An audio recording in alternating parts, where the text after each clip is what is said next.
बच्चों, आज हम कक्षा 10 की कार्यपत्रक नंबर 27 सोल्व करेंगे।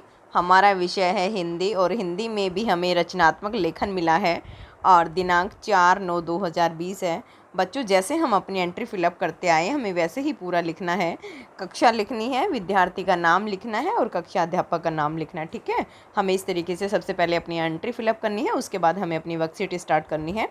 चलो बच्चों, आज की हम अपनी वर्कशीट स्टार्ट करते हैं। बच्चों, पिछले कार्यपत्रकों में हमने औपचारिक पत्रों की विशेषताओं के बारे में जाना था और उसे लिखने का अभ्यास भी किया था। इसी प्रकार इस कार्यपत्रक में हम अनौपचारिक पत्र लेखन की विशेषताओं के बारे में जानेंगे। देखो बच्चों, पहले हमने औपचारिक पत्र हमने लिखे थे। पहले वाली जो वर्कशीट हमें मिली थी 21 को, उसमें हमने औपचारिक पत्र की विशेषताएं हमने पढ़ी थी। सबसे पहले मैं आपको दोबारा से रिपीट करवा देती हूँ। जो औपचारिक पत्र होते हैं, औपचारिक जो पत्र होते हैं वो निजी रिलेशन वहाँ नहीं होता, वो सिर्फ कार्यालय के लिए, वो हमारे सिर्फ ऑफिशियल वर्क के लिए लिखे जाते हैं। और जो अनौपचारिक पत्र होते हैं, देखो बच्चों, जो अनौपचारिक जो पत्र होते हैं, यहाँ हमारा ब्लड रिलेशन होता है, वहाँ हमारा व्यक्तिगत संबंध होता है। तो शायद ये समझ में आ गया होगा। औपचारिक पत्र जो होते हैं वहाँ हमारा ब्लड रिलेशन नहीं होता, वहाँ हमारा निजी संबंध नहीं होता और अनौपचारिक पत्रों में हमारा निजी संबंध होता है। तो आज जो हम अनौपचारिक पत्र करेंगे उनकी महत्वपूर्ण बातें हमें इस वर्कशीट में दी गई है कि हमें पत्र लिखते समय किन किन बातों का हमें ध्यान रखना चाहिए। चलो, इसमें सबसे पहले देखो बच्चों, हमें दोनों पत्र के अंदर अंतर पता होना चाहिए कि औपचारिक जो हम पत्र लिखते थे, औपचारिक पत्र के अंदर जो हमारी भाषा थी वो क्या थी, शिष्टतापूर्ण होनी चाहिए।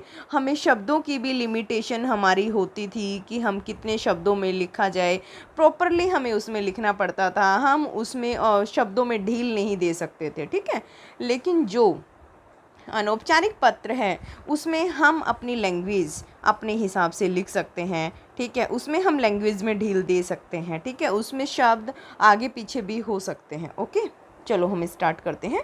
इसमें व्यक्तिगत सुख दुख और अनुभव का विवरण होता है। देखो बच्चों, इसकी महत्वपूर्ण बातों में पहला जो है हमारा, इसमें हमें व्यक्तिगत सुख दुख और अनुभव का विवरण होता है। जो हम अनौपचारिक पत्र लिखते हैं उसमें हम अपने आपस के सुख दुख भी लिख सकते हैं, अपने अनुभव भी हम शेयर कर सकते हैं। दूसरा पॉइंट है हमारा इसमें तथ्यों के साथ साथ आत्मिक भावों को भी महत्व दिया जाता है। देखो, इसका मतलब ये है कि हमारे जो भी तथ्य हैं उसके साथ साथ हमारे जो मन के लगाव हैं, मन की जो बातें हैं, हम वो इसमें कर सकते हैं। तीसरा है, यह पत्र प्रेम भाव और विचार विमर्श के लिए भी लिखा जाता है। देखो बच्चों, जो अनौपचारिक जो पत्र होता है, मैंने पहले भी बताया, यहाँ हमारा निजी संबंध होता है और निजी संबंध में प्रेम और विचार विमर्श होना बहुत ज़रूरी है।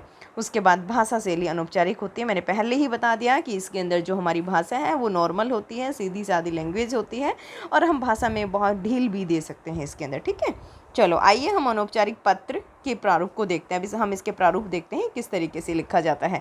सबसे पहले हमें क्या लिखना होता है, इसका पता लिखना होता है। बच्चों, इसके पते में हमें सबसे ऊपर क्या लिखना है, सबसे ऊपर बाईं और प्रेषक या पत्र भेजने वाले का नाम वो पता ले। सबसे पहले हमें क्या लिखना है, यहाँ पत्र भेजन, जो मान लो कि जैसे मैं पत्र भेज रही हूँ तो मुझे अपना नाम यहाँ पे क्या लिखना है, अपना नाम लिखना है और अपना यहाँ पे मुझे पता लिखना। ठीक है, मुझे अपना नाम और पता लिखना है। दूसरे नंबर पे है दिनांक, फिर मुझे यहाँ पे अपनी क्या लिखनी है, यहाँ पे मुझे डेट भी लिखनी है। ओके, जिस दिन पत्र लिखा जा रहा है उस दिन की मुझे तारीख भी लिखनी है।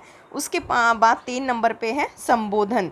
संबोधन का मतलब जिस व्यक्ति को पत्र लिखा जा रहा है के साथ संबंध के अनुसार संबोधन का प्रयोग किया जाता है। जैसे कि मान लो, बड़ों के लिए अगर हम पत्र लिखते हैं तो हम पूजनीय लिखते हैं, पूज्य लिखते हैं, आदरणीय लिखते हैं, आदि शब्दों का प्रयोग किया जाता है। अगर हम अपने से बड़े को किसी को भी पत्र लिखते हैं तो वहाँ पे हम पूजनीय लगाते हैं या पूज्य लगाते हैं, आदरणीय लगाते हैं। ओके, अगर हम अपने छोटों को पत्र लिखते हैं तो वहाँ हम क्या लगाते हैं, प्रिय लगाते हैं, प्रियवर लगाते हैं, स्नेही आदि का हम प्रयोग करते हैं। ठीक है, तो शायद तुम्हें ये तीनों पॉइंट हमारे समझ में आ गए होंगे। उसके बाद है हमारा 4 नंबर पे हमारा 4 नंबर का पॉइंट है अभिभावक। जिस पत्र को लिखा जा रहा है उसके साथ संबंध के अनुसार, जैसे ही सादर प्रणाम लिखते हैं, चरण स्पर्श लिखते हैं, नमस्ते लिखते हैं, नमस्कार लिखते हैं, ठीक है, मधुर प्यार लिखते हैं, हम अभिवादन में ये सारी चीज़ें हम प्रयोग करते हैं। उसके बाद आ जाता है हमारा मुख्य विषय। मुख्य विषय में क्या होता है? मुख्य विषय को मुख्यतः 3 अनुच्छेदों में बांटा जाता है। देखो बच्चों, अब हमें ये थोड़ा सा ध्यान से पढ़ना पड़ेगा। पहले अनुच्छेद की शुरुआत कुछ इस प्रकार होनी चाहिए, हम या मैं यहाँ कुशल हूँ, आशा करता हूँ कि आप भी वहाँ कुशल होंगे। देखो बच्चों, हमको पत्र लिखते हैं तो हम ये लिखते हैं कि मैं यहाँ पे ठीक हूँ और शायद मैं आशा करती हूँ कि आप भी वहाँ पर ठीक होंगे। ये सभी को पता है, ये लाइन हम सब लिखते हैं। ओके। उसके बाद हमारा दूसरा है, दूसरे अनुच्छेद में जिस कारण पत्र लिखा गया है, जिस कारण पत्र लिखा है उस बात का उल्लेख किया गया है कि मतलब हम किसके लिए पत्र लिख रहे हैं, हमें वो बात हमारी पूरी डिटेल में हमें वहाँ पे लिखनी पड़ेगी। ओके। उसके बाद 3rd नंबर पे है, तीसरे अनुच्छेद में समाप्ति से पहले कुछ वाक्य अपने परिवार व संबंधियों की कुशलता के लिए लिखने चाहिए, जैसे कि मेरी तरफ से बड़ों को प्रणाम, छोटों को आशीर्वाद व प्यार। ठीक है, हम ये वाले जब लास्ट हमें पत्र का एंड करते हैं तो उसके अंदर हम ये लिखते हैं। उसके बाद हमारा है 7 नंबर पे जो समाप्ति एंड है, अंत में प्रेषक का संबंध, जैसे मान लो आपका पुत्र है, आपकी पुत्री है, आपकी भतीजी है, ठीक है, वो हम लिखते हैं। ओके। चलो, अब ये हमारी वर्कशीट आज की कंप्लीट हो गई। अब हम इसका क्वेश्चन करते हैं। क्वेश्चन में हमारे से क्या पूछा गया है? अपनी बहन को पत्र लिखकर योगासन करने के लिए प्रेरित करें। देखो बच्चों, तुम्हारी बहन है और तुम्हारी बहन को तुम्हें पत्र लिखना है, तो इसे आप अपनी लैंग्वेज में भी लिख सकते हो। मैं एक बार तुम्हें बता दूँ, सबसे पहले मैंने तुम्हें बताया था यहाँ पे पता लिखना है, पते के बाद तुम्हें क्या लिखना है? दिनांक लिखनी है, संबोधन करना है और अभिवादन लिखना है। देखो ये चीज़ें हम कर चुके हैं अभी। ठीक है, अभी हम ये सारी चीज़ें पढ़ चुके हैं कि पहले हमने पढ़ा था कि पता लिखना है, दिनांक लिखनी है, संबोधन लिखना है, अभिवादन लिखना है। उसके बाद आपको स्टार्टिंग कैसे करनी है कि मैं यहाँ पे ठीक हूँ, मैं आशा करती हूँ कि तुम भी वहाँ पे कुशल होंगे। ठीक है, अब मुख्य विषय क्या है? हमें योगासन के ऊपर लिखना है कि जैसे मान ले तुम वहाँ पे, तुम्हारी बहन कहीं पढ़ाई कर रही है, ठीक है, अपनी बहन को समझाने के लिए कि पढ़ाई के साथ साथ तुम्हें क्या करना चाहिए? योगासन भी करना चाहिए, जिससे तुम्हारा दिमाग शांत रहेगा, ठीक है, और पढ़ाई अच्छी चलेगी और तुम्हें जल्दी से वो सारी चीज़ें याद हो जाएंगी। ओके। अब लास्ट में हम क्या लिखते हैं? मेरी तरफ से बड़ों को प्रणाम, छोटों को आशीर्वाद व प्यार, ये वाली लाइन हम लिखते हैं। ठीक है, उसके बाद हमारा आ गया समाप्ति। ओके। अब मैंने तुम्हारे लिए एक पत्र लिखा है बच्चों, तो मैं तुम्हें वो पत्र दिखाती हूँ। आप भी अपनी तरफ से और भी पत्र लिख सकते हो। ये मैंने एक सैम्पल के लिए लिख के दिया है तुम्हें, लेकिन आप खुद भी अपनी तरफ से कोई और भी पत्र लिख सकते हो, अपनी तरफ से लैंग्वेज चेंज करके बना सकते हो। ओके। सबसे पहले हमें क्या लिखना है? अपना पता लिखना है, दिनांक लिखनी है और प्रिय अपनी बहन का नाम लिखना है। देखो, अपनी प्रिय बहन को पत्र लिखना है, प्राणायाम के बारे में अपनी बहन को बताना है। ओके, अपनी बहन का नाम लिखना है और फिर हम क्या लिखेंगे? जब अपनी बहन है तो हम क्या लिखेंगे यहाँ पे? अभिवादन के लिए बहुत प्यार।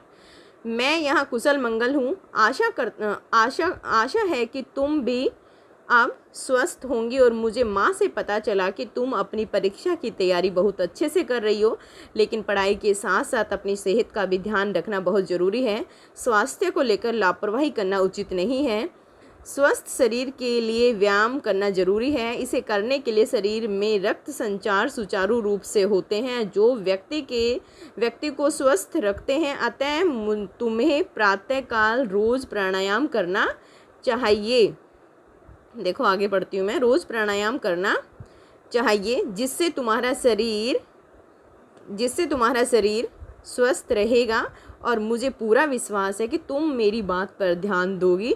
छोटी बहन को बहुत सारा प्यार और तुम्हारी बहन, और नीचे तुम्हारी बहन का बच्चों नाम लिखना है। ठीक है, ये मैंने XYZ लिखा है यहाँ पे, आप इसमें अपनी बहन का नाम लिखेगा। ठीक है, अपनी बहन का कोई भी नाम आप यहाँ पे लिखिएगा। ओके बच्चों, ये पत्र मैंने लिखा हुआ है, मेरा लिखा हुआ, लेकिन आप लोग अपनी तरफ से भी इसमें और भी कोई लैंग्वेज चेंज करके अपनी बहन के लिए पत्र लिखेंगे और अपनी बहन को व्यायाम की इम्पोर्टेंस बताएंगे कि व्यायाम किस लिए महत्वपूर्ण है हमारे लिए, जिससे हमारी बॉडी में किस तरीके से व्यायाम से चेंजेज आते हैं और हमारा दिमाग किस तरीके से चलता है। ठीक है, आज की हमारी वर्कशीट कंप्लीट हो गई है मेरे प्यारे बच्चों, और टाइम से वर्कशीट को करके भेजिएगा।